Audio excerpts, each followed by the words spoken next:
Hello friends, this is Sumitra and welcome to TET Manthan. तो आज हम डिस्कस करेंगे एक टॉपिक जो कि इंग्लिश पेडागोजी से रिलेटेड है। आपका इंग्लिश पेडागोजी के ऑलमोस्ट टॉपिक जो है सारे जो भी इंपॉर्टेंट टॉपिक्स हैं आप देख सकते हैं हम लोग डिस्कस कर चुके हैं। जैसा कि मैं आपसे डिस्कस किया था कि फर्स्ट आपका 15 मार्क्स का जो है वो आपकी पैसेज आता है, 15 मार्क्स की आपकी पेडागोजी आती है, उसमें 2-3 मार्क्स की या कभी कभी ऊपर नीचे थोड़ा बहुत 3-4 मार्क्स की आपकी ग्रामर आती है। तो ये हम पेडागोजी डिस्कस कर रहे हैं, ऑलमोस्ट कंप्लीट हो चुकी है। एक या दो टॉपिक रहते हैं, रेमेडियल टीचिंग रहता है, और एक या दो टॉपिक मतलब जो आपके LSRW जो स्किल्स हैं आपकी, उसके कुछ मेन टर्म्स हैं जो मैं आप लोगों के साथ में आगे आने वाली वीडियोज़ में डिस्कस करूँगी। तो आज जो है टीचिंग लर्निंग मटीरियल को हम पढ़ेंगे। यहाँ सीटेट की अगर मैं बात करूँ तो इसमें क्वेश्चंस कुछ इसके इंपॉर्टेंस को लेकर के, इसके ऑब्जेक्टिव्स को लेकर के, इस तरीके से टेक्स्ट बुक से कोई क्वेश्चन आ जाता है जैसे कि, तो इनसे रिलेटेड कुछ क्वेश्चंस जो है वो पूछे जाते हैं। अगर बाकी टेस्ट की बात की जाए, रीट वगैरह में क्या है आपकी जो ये टीचिंग लर्निंग मटेरियल है, इनमें पर्टिकुलर एक का नाम जो है आपसे पूछ लिया जाता है कि कौन सा किस हेडिंग के अंडर आपका आता है, तो हम सबको अच्छे से समझेंगे, ठीक है।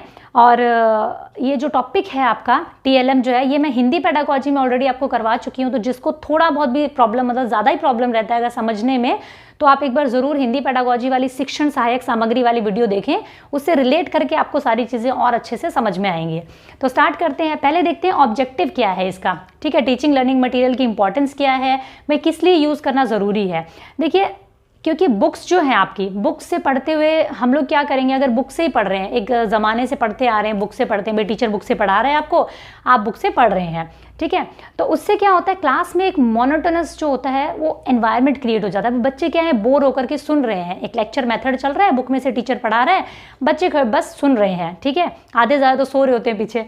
तो उसको क्या है, उस मोनोटोनस जो आपका एक एनवायरनमेंट है, उसको एक इंटरैक्टिव एनवायरनमेंट में कन्वर्ट करने के लिए, बच्चों को एक इंटरेस्टिंग तरीके से पढ़ाने के लिए, इफेक्टिव टीचिंग के लिए आपका जो है ये यूज़ किया जाता है। बाकायदा ये लाइंस आपकी एज इट इज़ पेपर में पूछी जाती हैं कि क्यों जो है ये ज़रूरी है TLM हमारा, ठीक है। अब देखते हैं इसके कौन कौन से ऐसे पार्ट्स हैं जो ज़रूरी हैं। तो फर्स्ट आपकी अगर मैं बात करूं तो आपका है ऑडियो एड्स जो है। तो ऑडियो में मतलब कि जो सुनने से रिलेटेड है। अब यहाँ पे हम ये भी बात करेंगे किस लर्नर के लिए कौन सी जो एड होती है वो बेहतर रहती है, ठीक है। तो ऑडियो एड्स में क्या आता है आपका, जैसे कि रेडियो आप लोगों ने देखा ही होगा कि रेडियो में क्या है, कुछ प्रोग्राम्स जो होते हैं वो ब्रॉडकास्ट होते हैं। तो बच्चों को आप कुछ एजुकेशनल प्रोग्राम्स आप उसमें रेडियो में सुनवा सकते हैं। कोई एजुकेशनल स्पीच होती है एजुकेशनिस्ट की या साइंटिस्ट वगैरह की, कोई डिबेट होती है जो हमारे कंटेंट से रिलेटेड होती है, तो हम बच्चों को क्या कर सकते हैं, उससे सुना सकते हैं, ठीक है। फिर आता है हमारा ग्रामोफोन भी जैसा कि आप पिक्चर में देखेंगे, तो ग्रामोफोन क्या है आपका, ये भी एक तरीके का क्या होता है, ऑडियो ऐड होता है। इसके अंदर भी कुछ ये राउंड जो है CD टाइप का कुछ लगता है, एंड देन आपको क्या है, आवाज़ सुनाई देती है। तो उससे भी आप अपने कंटेंट को ऑडियो तरीके से आप बच्चों को बता सकते हैं। नेक्स्ट है आपका टेप रिकॉर्डर। अब जो रेडियो के अंदर कुछ लिमिट्स थी हमारी, जैसे कि रेडियो में आप क्या करते हैं, चीज़ों को पॉज नहीं कर सकते, ठीक है। अगर कोई चीज़, कोई कंटेंट चल रहा है, आप उसको पॉज नहीं कर सकते, उसको रिवाइंड नहीं कर सकते, ठीक है। तो इसीलिए उसकी कुछ कमियां यहाँ दूर होगी। टैप रिकॉर्डर में आप क्या करेंगे, आप रिकॉर्ड कर सकते हैं, रिवाइंड कर सकते हैं, फॉरवर्ड कर सकते हैं, चीज़ों को आगे पॉज कर सकते हैं। तो यहाँ पर क्या है, आप इस मटेरियल से भी आप बच्चों को क्या है, कंटेंट को पढ़ा सकते हैं। ऑडियो ऐड है आपका ये। हेडफोन्स भी, जो आप हेडफोन्स लगाते हैं, ये हेडफोन्स जो है बेसिकली कहाँ पर, लैंग्वेज लेबोरेटरी वगैरह में यूज़ होते हैं ज़्यादातर। कि भाई लैंग्वेज लेबोरेटरी होती क्या है, पहली बात तो लैंग्वेज लेबोरेटरी क्या होती है, एक लैब कह लीजिए आप लैंग्वेज के लिए, जिसमें कि आपको एक सेल्फ, आप लोगों को एक जो स्टूडेंट है, एक लर्नर को आपको एक हेडफोन दे दिया जाता है। टीचर जो प्रोनाउंस कर रहा है उसको आपको सुनना होता है, और फिर उसको ध्यान से सुन करके आपको खुद की स्पीकिंग को इम्प्रूव करना होता है। उससे आपकी लिसनिंग स्किल इंप्रूव होती है, प्रोनाउंसिएशन आपकी जो होती है वो इंप्रूव होती है, ठीक है। उसके बाद आपकी स्पीकिंग भी इंप्रूव होती है। जितना आप बेहतर सुनेंगे, जितना अच्छे तरीके से आप सुनेंगे, उतना अच्छा आप बोल पाएंगे। तो इसीलिए क्या होता है, ये आइलेट्स वगैरह में आपने देखा होगा जब कोर्सेज करते हैं, तो यहाँ भी आपको कुछ इस तरीके की एड्स दी जाती है कि भाई आप सुनिए चीज़ों को, इंग्लिश लैंग्वेज को ज़्यादा से ज़्यादा आप सुनिए, तो आपको क्या होगा, बोलना आएगा फिर। तो ये हम यूज़ करते हैं बच्चों को लैंग्वेज सिखाने के लिए। CD और DVDs वगैरह जो आप अच्छे से जानते हैं यूज़ की जाती है ऑडियो एड्स में आपकी। नेक्स्ट आती है विजुअल एड्स। अब ऑडियो एड की अगर मैं बात करूं तो ऑडियो एड्स जो है वो उन बच्चों के लिए सबसे बेहतर होगी जिनको कि क्या होगा, देखने में प्रॉब्लम है, जिनको विजुअली जो इम्पेयर्ड बच्चे हैं उनको ऑडियो एड्स जो है बहुत ही बेहतर एक रहता है। जो देख नहीं सकते वो बहुत अच्छे से सुन तो सकते हैं, तो उनके लिए बहुत ही बेहतर ऐड रहता है। ठीक है, बाकी लर्नर्स के लिए भी है पर उनके लिए बेस्ट है ये। ठीक है, नेक्स्ट है आपका विजुअल एड्स। तो इसमें आपका ब्लैक बोर्ड आ गया जो कि एक ज़माने से हमारे साथ में चला आ रहा है, जो कि टीचर का सबसे सच्चा साथी होता है। कहते हैं ना, एक टीचर को सिर्फ नॉलेज होनी चाहिए और उसके पास एक ब्लैक बोर्ड होना चाहिए, है ना। तो वही बात है, ब्लैक बोर्ड हमारा हमेशा से चलता आ रहा है। अब ब्लैक बोर्ड पे भी एक क्वेश्चन बनता है आपका यहाँ से कि ब्लैक बोर्ड पे टीचर को क्या लिखना चाहिए। भाई दुनिया भर की चीज़ें तो हमारे पास में टेक्स्ट बुक में है ही, कि भाई जितनी रामायण है सारी तो हमारे पास में बुक्स में है, तो सारी तो ब्लैक बोर्ड पे नहीं लिख देगा ना टीचर। ब्लैक बोर्ड पे आपको सिर्फ और सिर्फ जो हाईलाइटेड पॉइंट्स होते हैं, जो इंपॉर्टेंट पॉइंट्स होते हैं, वो टीचर को ब्लैक बोर्ड पर डिस्कस करने चाहिए। ठीक है, उसके बाद आता है आपका पोस्टर्स। तो पोस्टर भी आप पिक्चर में देख सकते हैं, जैसे कि पोस्टर्स क्या होते हैं कि हम पोस्टर बनाते हैं, जैसे कोई स्लोगन लेते हैं आप, ठीक है, कि सेव गर्ल चाइल्ड, तो इस टाइप की पोस्टर, पॉल्यूशन से रिलेटेड पोस्टर आपने बना दिया, वो आप स्कूल में लेकर के गए और बच्चों को उससे समझा रहे हैं, या फिर लर्निंग बाय डूइंग में आपने पोस्टर बच्चों को करने के लिए दिया है, तो वो क्या है, आपकी एक अच्छी आपकी विजुअल एड है ये। ठीक है, उसके बाद आते हैं आपके मैप्स। अब मैप्स जो है, आप ऐसे से इंडिया का मैप हो गया जैसे, ठीक है, आप बच्चों को इंडिया के मैप में दिखाते हैं, ये यहाँ पे आपके स्टेट्स हैं। उसके अलावा मैप में आप एक चीज़ और कर सकते हैं बच्चे के साथ में, कि आप उनको जो उसके एनवायरनमेंट की मैपिंग है वो भी आप सिखा सकते हैं। किस तरीके से, भाई आप बच्चे को बताएंगे यहाँ आपका स्कूल है, ठीक है, यहाँ से आप इस तरीके से जाते हैं, यहाँ पे क्या होता है, यहाँ पे मार्केट आती है, ठीक है, फिर आप यहाँ से इस तरीके से जाते हैं, यहाँ आपके घर की जो लोकेशन है वो आती है, फिर आप यहाँ से इस तरीके से जाते हैं तो यहाँ पे क्या होता है, एक कोई एजुकेशनल कोई सेंटर है, ठीक है, देन आप यहाँ से आते हैं तो यहाँ पर एक हॉस्पिटल है। इस तरीके से आप बच्चे को अपने आसपास का जो उसका एरिया है उसका मैप बना करके भी आप उसको दिखा सकते हैं, उसको डायरेक्शन से आप उसको क्या कर सकते हैं, अवगत करा सकते हैं जहाँ वो जाता है अपने आसपास में। ठीक है, तो ये भी मैप आप क्लास में टीचिंग लर्निंग मटेरियल की तरह आप इसको यूज़ कर सकते हैं। नेक्स्ट आता है आपका चार्ट्स वगैरह जो हम बनाते हैं। भाई अगर आपको बच्चे को नाउन पढ़ाना है, एडजेक्टिव पढ़ाना है, एक तो आप एज ए टीचर जाके स्टार्ट हो गए, अच्छा भाई आज हम नाउन पढ़ेंगे, ऐसे ऐसे होता है, ये डेफिनेशन होती है, ये होता है, ये होता है, तो वो ज़्यादा इंटरेस्टिंग होगा। या फिर आपने एक मज़ेदार एकदम कलरफुल चार्ट उन लोगों के सामने रख दिया बनाया हुआ, जिसमें कि आपने कलरफुल पिक्चर्स बनाई हुई है, कलरफुल तरीके से लिखा हुआ है, नाउन प्रोनाउन एटसेट्रा एटसेट्रा। तो बच्चों के लिए क्या होगा, इतनी क्यूरियोसिटी होती है उनके अंदर, वैसे भी वो देखेंगे कि वाह आज तो क्या पढ़ने के लिए मिलने वाला, इतना कलरफुल चीज़ें हैं इसके अंदर में, तो उनका क्या होगा, एक इंटरेस्ट आप जनरेट करते हैं। तो चार्ट्स के थ्रू पढ़ा सकते हैं आप।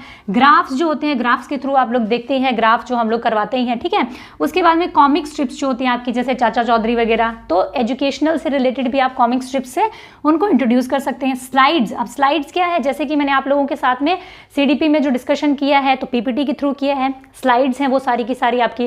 ठीक है, हिंदी पेडागोजी आपके साथ में स्लाइड्स PPT के थ्रू ही डिस्कस किया है, तो वो सारी स्लाइड्स है। ठीक है, अब तो PPT में बनती है, पहले हम स्लाइड्स को अलग तरीके से यूज़ करते थे। ठीक है, OHP क्या है, ओवरहेड प्रोजेक्टर जो है आपका, ओवरहेड प्रोजेक्टर को आप पिक्चर में देखिए, इसमें क्या होता है, इसमें भी शीट्स इस्तेमाल की जाती है। तो ये जो इस तरीके से लैंप है, इसके नीचे जो भी सीट रखी जाएगी वो आपकी कहाँ, यहाँ पर फ्लैश होगी, जो पर्दा लगा होता है आपका वहाँ पर वो जितना भी कंटेंट होता है वो आपके सामने फ्लैश होता है। ठीक है, तो ये भी स्कूल में यूज़ किया जाता है बच्चों के लिए विजुअल एड के तौर पर। यहाँ पे न्यूज़पेपर मैगजीन्स तो आप जानते हैं, न्यूज़पेपर से भी ठीक है आप बच्चों को अवगत करा सकते हैं आसपास, मतलब जो होने वाली जो न्यूज़ होती है उससे। मॉडल्स हम बनाने के लिए, जैसे कि टीचर्स लेकर के जाते हैं, भाई आपको सोलर सिस्टम पढ़ाना है, उसका आप एक सुंदर सा मॉडल बना करके लेकर चले गए बच्चे को, उस तरीके से आपने सिखाया, बजाय इसके कि आप किताबों में सिखा रहे हैं या फिर उनको एब्स्ट्रैक्ट मतलब थिंकिंग लगाने के लिए कह रहे हैं। बेटर है कि आप उनको विजुअल तरीके से सिखाएं। फ्लैनल बोर्ड क्या होता है, पिक्चर में देखिए आप, फ्लैनल बोर्ड होता है एक तरीके का बोर्ड जिसमें कि आप ऑब्जेक्ट्स को इस तरीके से पेस्ट कर सकते हैं। ठीक है, और फिर बच्चों को आप समझा सकते हैं कि भाई ये देखो ये चीज़ें होती हैं। तो फ्लैनल बोर्ड वहाँ पे हो गया। एक बुलेटिन बोर्ड भी होता है, उसमें भी ऐसे चीज़ें पेस्ट होती है, लेकिन दोनों का थोड़ा सा मटेरियल में अलग होता है। उसमें क्या करेंगे, हम पिन से इस तरीके से चीज़ों को वहाँ पर पेस्ट कर देते हैं। ठीक है, जैसे नोटिस बोर्ड वगैरह में आपने देखा होगा ना, प्रिंसिपल ऑफिस के बाहर जैसे नोटिस बोर्ड पे हम बहुत सारी चीज़ें जो होती है पेस्ट होती हैं इस तरीके से, वो कुछ क्लिप होती है उस टाइप की, उससे हम उसको लगा देते हैं, तो वो भी होता है एक। ठीक है, फिर आता है आपका ऑडियो विजुअल एड्स, तो इसमें आता है आपका टेलीविज़न, जो कि मतलब एक ज़बरदस्त असर करता है आजकल के स्टूडेंट्स पर। फिल्म प्रोजेक्टर क्या हो गया आपका, फिल्म प्रोजेक्टर क्या है, जिसमें कि फिल्म्स चलाई जाती है, जैसे कि आप सिनेमा हॉल में जाते हैं तो वो फिल्म प्रोजेक्टर के थ्रू ही फिल्म्स चलाई जाती है जैसे कि, तो उसी तरीके से क्लासरूम में भी आजकल बहुत सारे स्कूल्स में फिल्म प्रोजेक्टर जो है वो यूज़ होने लगा है। उसमें क्या है, आपको कभी कभी हो सकता है कि बच्चों को एंटरटेनमेंट के लिए कोई जो कार्टून मूवीज़ होती है वो दिखाई जाती है, या फिर कंटेंट बेस्ड जो भी आपको कंटेंट पढ़ाना है उससे रिलेटेड भी आपको दिखाया जा सकता है। कंप्यूटर ऑडियो विजुअल ऐड है, इसमें भी भाई आप जो है आप सारी चीज़ें आ जाती है इसके अंदर में, तो आपके ग्राफिक्स हो गए, पिक्चर्स हो गई, सारी चीज़ें आप डाल सकते हैं इसके अंदर में। ऑडियो भी आता है, वीडियो भी आप देख सकते हैं, तो बहुत सारी चीज़ें हैं इसके अंदर में भी। अब आती है एक रियल ऑब्जेक्ट एज TLM। अब ये क्या है, रियल ऑब्जेक्ट एज TLM, यानी कि जो रियल ऑब्जेक्ट्स है उसको आप as a teaching learning material use कर सकते हैं। जैसे कि मैं अगर एग्जांपल लूँ तो मेरा जो बेटा है वो लास्ट ईयर था प्ले में, जैसे तो उनको जब फ्रूट्स और वेजिटेबल्स से इंट्रोड्यूस करवाया था तो उनकी प्रिंसिपल ने मुझे बताया कि वो अपने वहाँ पर जो उनका बाहर ग्राउंड है वहाँ पे वो क्या करते हैं, एक वेजिटेबल मार्केट जैसा कुछ बना देते हैं और उसके बाद बच्चों को वहाँ विजिट करने के लिए लेके जाते हैं। तो उसमें उनको बताया जाता है कि ये फ्रूट्स हैं, ये वेजिटेबल्स हैं, सारी चीज़ें उनको मतलब रियल ऑब्जेक्ट्स को दिखाया जाता है, बजाय इसके कि उनको बुक में दिखाया जाए A for Apple, M for mango, ये सारी चीज़ें, तो इस तरीके से नहीं, उनको रियल में दिखाया जाता है। तो वो आपका प्राइमरी लेवल पर एक बहुत अच्छा TLM की तरह ये यूज़ हम कर सकते हैं। ठीक है, नेक्स्ट है ICT, बहुत इंपॉर्टेंट इंफॉर्मेशन कम्युनिकेशन टेक्नोलॉजी, जिसके बेसिस पे आज जो सारी चीज़ें जो है स्मूथली चल रही हैं, अदरवाइज तो सब कुछ बंद हो चुका होता है। जैसे कोरोना चल रहा है तो सब कुछ बंद हो गया था, मतलब पूरा लॉकडाउन हो गया, तो उसके बावजूद भी बच्चों की स्टडीज़ जो है वो कंटिन्यूस चल रही है, just because of information communication technology, जिसमें कि इंटरनेट आ गया, आपका PC, लैपटॉप, मोबाइल फ़ोन, ठीक है, सारी चीज़ें, जिसके जैसे कि आप ये यूट्यूब पे क्लास ले पा रहे हैं आज, तो ये सारी चीज़ें आपकी इसके अंदर आ जाती हैं जो आपकी टेक्नोलॉजी से रिलेटेड है। ठीक है, नेक्स्ट है आपका E-बुक्स। इसी में E-बुक्स आती हैं भाई, आपको अगर फिजिकल फॉर्म में बुक परचेज नहीं करनी है, आप उसको E-बुक फॉर्म में परचेज कर लीजिए, अपने फ़ोन में, अपने लैपटॉप में, जहाँ मर्जी आप उसको पढ़ सकते हैं। तो ये भी एक अच्छा तरीका है आपका TLM। ठीक है, उसके बाद आता है आपका टेक्स्ट बुक। ये तो हमारा ओल्ड इज गोल्ड वाली बात होगी। टेक्स्ट बुक तो हमेशा से कहते हैं ना, बहुत सच्चा साथी होती है, तो ये हमेशा से चली आ रही है और हमेशा चलती ही रहेगी। तो टेक्स्ट बुक अपने आप में एक बहुत बड़ी इंपॉर्टेंस रखती है। तो टेक्स्ट बुक में जैसे कि सारी चीज़ें समअप होती हैं आपके लिए भाई, काफ़ी डिटेल में भी आपको चीज़ें मिल जाएंगी। प्लस उससे क्या होगा, बच्चे की रीडिंग की जो एक स्किल है वो बहुत बेहतर बनती है। रीडिंग की स्किल, स्पीकिंग अगर बोल बोल के पढ़ते हैं तो उसका प्रोनाउंसिएशन, स्पीकिंग भी जो है उसकी वो बेहतर बनती है। तो टेक्स्ट बुक भी एक आपका TLM में माना जाता है। एक चीज़ और यहाँ समझने वाली है कि ये जो एड्स हैं सारी की सारी टीचिंग, इनको 3 कैटेगराइज किया जाता है, 3 पार्ट्स में। तो फर्स्ट को हम कहते हैं प्रोजेक्टेड जो होती हैं। प्रोजेक्टेड कौन सी होती है, जो ऑन स्क्रीन होती है आपकी। ऑन स्क्रीन यानी कि जैसे टेलीविजन हो गया, फिल्म प्रोजेक्टर हो गया, कंप्यूटर हो गया, या आपका ऑन स्क्रीन हो गया, तो इनको हम कहेंगे प्रोजेक्टेड। नॉन प्रोजेक्टेड क्या है आपका, जो ऑफ स्क्रीन होता है, जैसे कि आपके ये चार्ट्स हैं, स्लाइड्स हैं, ठीक है, ये सारे क्या हैं आपके ऑन स्क्रीन नहीं है, ऑफ स्क्रीन है। जो चार्ट्स हैं, ग्राफ्स हैं, पोस्टर्स हैं, ब्लैक बोर्ड है, विजुअल तो ये भी है, लेकिन ये क्या है, ऑफ स्क्रीन है। एक्सपीरियंशियल क्या होता है आपका, पर्सनल एक्सपीरियंस से, जैसा कि मैंने रियल ऑब्जेक्ट वाला आपको बताया, तो वो आपके एक्सपीरियंशियल में आ जाती है। ये 3 कैटेगरी में इनको बांटा जाता है। ठीक है, अब बात करते हैं किस लर्नर को किस तरीके की ऐड की रिक्वायरमेंट है। तो आपकी क्लास में बहुत सारे लर्नर्स हो सकते हैं, बहुत सारे स्टूडेंट हो सकते हैं भाई, जिसको किसी को विजुअली अच्छे समझ में आता है, किसी को ऑडियो चीज़ें अच्छे समझ में आती है, ठीक है, किसी को एक्टिविटी लर्निंग बाय डूइंग समझ में आता है। तो उसी तरीके से आप जिस तरीके के लर्नर के साथ आपको डील करना है, आप इन चीज़ों को फ्लेक्सिबिलिटी के साथ यूज़ करेंगे। ये नहीं है आप सारे साल बुक से ही पढ़ा रहे हैं या सारे साल आप ब्लैक बोर्ड से ही पढ़ा रहे हैं। आप जिस सिचुएशन में जो आपकी TLM बेहतर होगा उसको आप वहाँ पे एज ए टीचर यूज़ करना चाहिए। भाई ऑडियो विजुअल एड्स जो है वो उन बच्चों के लिए सबसे बेहतर होगा जिनको हियरिंग की प्रॉब्लम है, ठीक है, जिनको हियरिंग इम्पेयरमेंट है, जिनको सुनने में प्रॉब्लम है, उनके लिए ये जो है बहुत ही बेहतर उपाय है आपका, बहुत ही बेस्ट आपका जो एड रहेगा, टीचिंग लर्निंग मटेरियल रहेगा। ठीक है, ऑडियो विजुअल एड्स तो है, तो आपका वो भी सभी लर्नर्स के लिए तो बेस्ट है। जो सुन नहीं सकते वो इसमें देख सकते हैं, जो देख नहीं सकते वो इसमें सुन सकते हैं। इसके अलावा एक और होता है, जो देख नहीं सकते उनको एक और मटेरियल होता है जिसको हम बोलते हैं टेक्टाइल मटेरियल। तो टेक्टाइल में क्या होता है, जिसको छू करके महसूस करके वो सीखते हैं। जैसे ब्रेल लिपि हमने पढ़ा भी था, ठीक है, तो ब्रेल लिपि जो होती है वो उन स्टूडेंट्स के लिए होती है जिनको देखने में प्रॉब्लम है, तो छू करके वो उस चीज़ों को महसूस कर सकते हैं। तो ये था हमारा आज का डिस्कशन। कुछ क्वेश्चंस को देख लेते हैं इससे रिलेटेड जो पूछे गए हैं। Which of the following TLM belong to experiential, ठीक है, एक्सपीरियंशियल जो आपका है TLM वो कौन सा है इनमें से, जो एक्सपीरियंस से रिलेटेड है। तो LCD प्रोजेक्टर हो गया आपका, ग्लोब है, या फिर ट्रेड फेयर है या फिर चॉक बोर्ड है। तो आप देखेंगे चॉक बोर्ड तो हो नहीं सकता, इसमें कोई एक्सपीरियंस वाली बात ही नहीं है, ये तो ज़माने से चला आ रहा है। ग्लोब्स भी नहीं है एक्सपीरियंस, एलसीडी प्रोजेक्टर में भी कोई एक्सपीरियंस वाली बात नहीं, खुद बच्चा तो कुछ एक्सपीरियंस नहीं करता उसमें। बट अगर आप उसको ट्रेड फेयर में लेके जाते हैं तो वो क्या करेगा, एक्सपीरियंस करेगा, ट्रेड फेयर में चीज़ों को देखेगा। तो ट्रेड फेयर इसका क्या रहेगा, आंसर रहेगा। ठीक है, नेक्स्ट देखते हैं। The preference of textbooks always remain important than any other TLM. Why? भाई जैसा कि मैंने बताया ओल्ड इज गोल्ड, भाई टेक्स्ट बुक की जो इंपॉर्टेंट है वो हमेशा रहेगी। क्यों? Text book are source of deep knowledge. भाई टेक्स्ट बुक क्या है, एक डीप नॉलेज का सोर्स है आपका। Text book are easily available रहती है। ये सारे मटेरियल्स जो होते हैं, कुछ जो होते हैं आपके आज भी स्कूल्स में जो है अवेलेबल नहीं हो पाते हैं, बट टेक्स्ट बुक जो है वो इजीली अवेलेबल है हर जगह में। Text book are taught at all levels. भाई हर लेवल पे आप टेक्स्ट बुक से पढ़ा सकते हैं। इनमें से ऐसे बहुत सारे मटेरियल है जिनको आप सिर्फ प्राइमरी लेवल पे यूज़ कर सकते हैं, सिर्फ सेकेंडरी में यूज़ कर सकते हैं, बट टेक्स्ट बुक एक ऐसी चीज़ है जिसको आप हर लेवल पे इस्तेमाल कर सकते हैं। ठीक है, तो आपको समझ आ ही गया कि all of the above, D इसका आंसर रहेगा। ठीक है, तीनों ही जो है इसकी आपका रीज़न है कि टेक्स्ट बुक जो है आज भी इंपॉर्टेंट है। For a visual impaired child, which one is considered the most important and effective teaching material? अभी बात की जा रही है विजुअल, यानी कि विजुअल इम्पेयर्ड यानी कि जिसको देखने में प्रॉब्लम है, उसके लिए कौन सा सबसे मोस्ट इफेक्टिव रहेगा। ठीक है, फर्स्ट है आपका एनी विजुअल मटेरियल, सेकेंड है आपका टेलीविजन एंड वीडियो, सी है आपका third number any diagrammatic material, या फिर टेक्टाइल बेस्ड मटेरियल। जैसा कि मैंने अभी आपको बताया कि भाई विजुअल मटेरियल का वो क्या करेगा जब वो देख नहीं सकता, टेलीविजन का वो क्या करेगा जब वो देख नहीं सकता।